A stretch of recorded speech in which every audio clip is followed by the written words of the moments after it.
our new Attorney General, John O'Connor, has come The out of upstanding John O'Connor, according, at least not according to the Bar Association, the Oklahoma State Bar. But go ahead. yeah.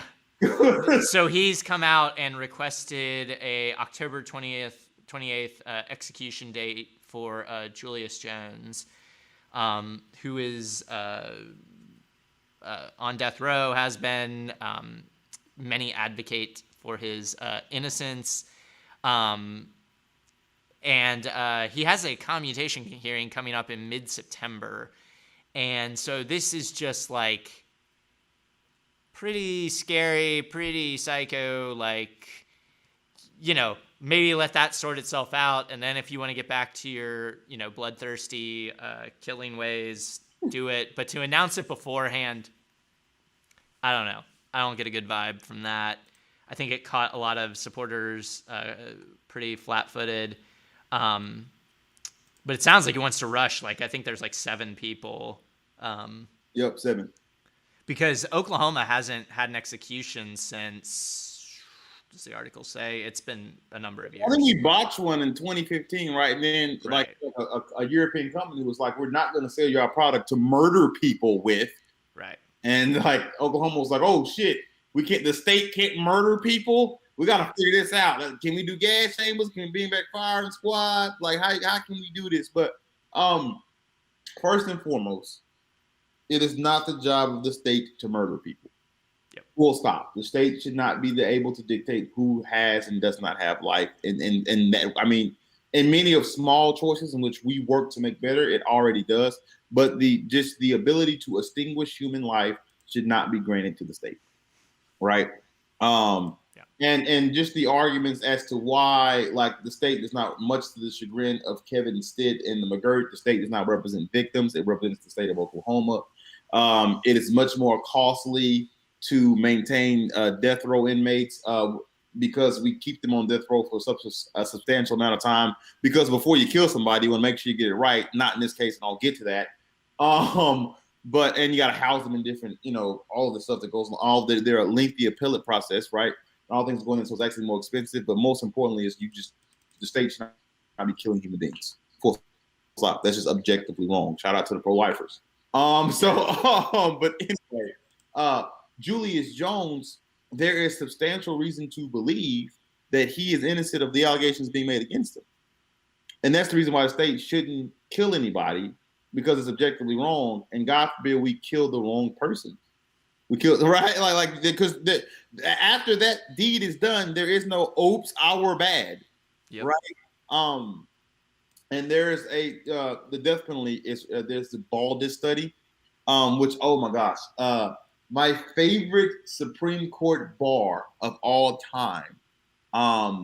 There was a Baldus study showing the racism in the death penalty, especially when the alleged victim is white, as I believe it is here with Julius Jones. Right, massive disparities in who gets the death penalty if the defendant is black and the victim is white. And the Baldus study showed that. And there was a case that went before the Supreme Court, and basically the Supreme Court was like, again, it sucks, was like, no, because if we did this, then we would have to open up all of these cases to ask whether or not race played a role in can this person be killed. And William Brennan said the best line in the history of law seems the court has a fear of too much justice, which is the best bar in the history of the law. But that seems what would be happening here, a fear of too much justice, right? Like for you to set this a month after the commutation is to say, okay, if he isn't granted, if his sentence isn't commuted, then we're going to kill him, and therefore we can put an end to justice potentially being us having justice, right? Eventually being procured. That being said, the question is why? Okay, so why would you rush killing this man if you didn't have to? Right? They were like, what? I mean, if his sentence isn't commuted next month, it's not like he's going somewhere. Like, we can keep investigating, we can keep figuring this out. Like, why would you rush murdering this human being? The answer is because of Kevin Stitt's political ambitions. And we said earlier, like, this AG is going to act on Kevin's political ambitions. and his political ambitions involve cruelty. Right? I read Adam Sower's book. I've been on a lot of recent podcasts, and he Adam Sower really captured what's been made evident by the last several years of the conservative movement, which is the cruelty is the point.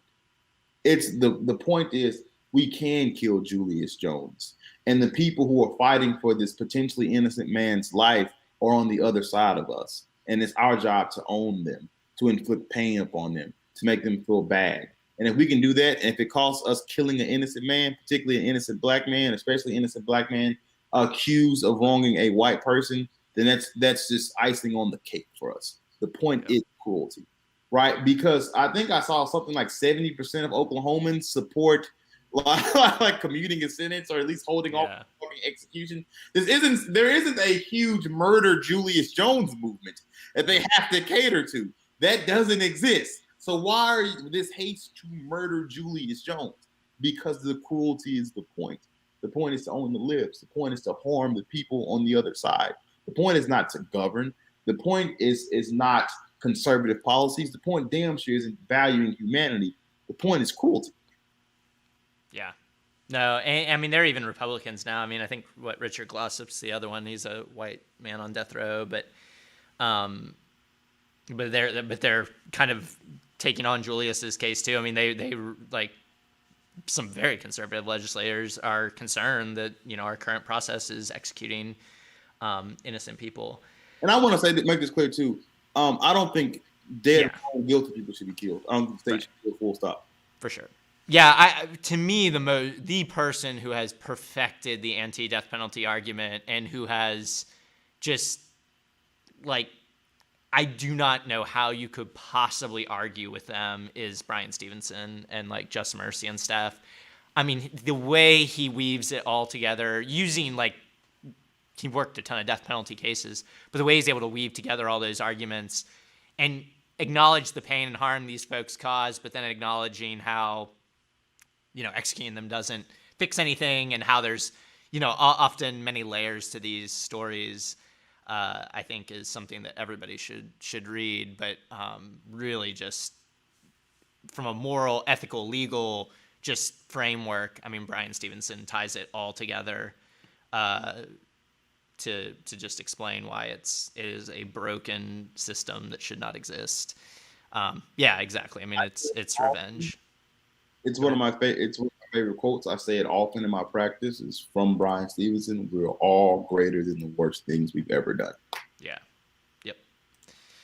Yeah. So I really, the way this came out, I mean, I'm still not even sure if they have all the drugs. I mean, because there were all sorts of legal reasons why they couldn't execute people here. It wasn't because Oklahoma suddenly found its conscience and decided not to do a terrible thing. Oklahoma appealed to the Supreme Court to be able to murder people, and it was like, you have to find a way that isn't cruel and unusual.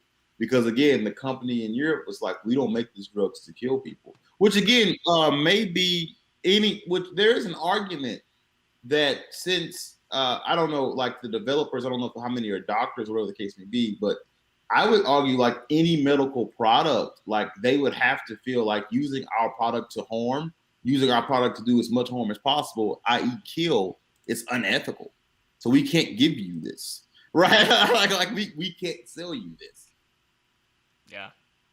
I mean, that seems to be the position, you know, of a lot of folks. So I'm just curious how he's suddenly able to, you know, throw it into overdrive and get it all back on track. But I'm sure we'll get more details as it gets a little bit closer.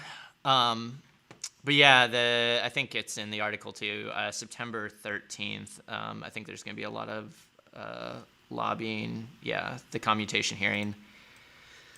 We'll see what happens. Yeah, I am always concerned about Oklahoma.